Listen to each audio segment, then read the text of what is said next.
एउटै आमाको कोखबाट जन्मेका मानिस कोही पाइलट बन्छन्, कोही डाक्टर बन्छन्, कोही धनी बन्छन्, कोही त सुकुम्बासी बन्छन्। अनि एउटै डालीमा फुलेका फुलहरू कोही मन्दिरमा चढ्छन्, कोही बिदाईका माला बन्छन्,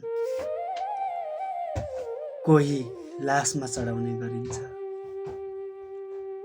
अनि एउटै बट्टामा बनेका इँटाहरू कोही जेलघर बनाउन लगिन्छ, कोही महल बनाउन लगिन्छ, त कोही लास घर बनाउन लगिन्छ। जिन्दगीमा हजारौं सपना बोकेको थिएँ, आज दुर्भाग्यवश जिन्दगीदेखि नै हारेको मान्छे जस्तो लाग्छ।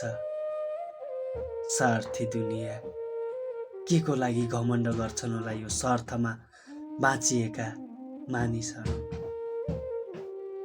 धिक्कार छ मलाई यो धरतीमा जन्म लिएकोमा।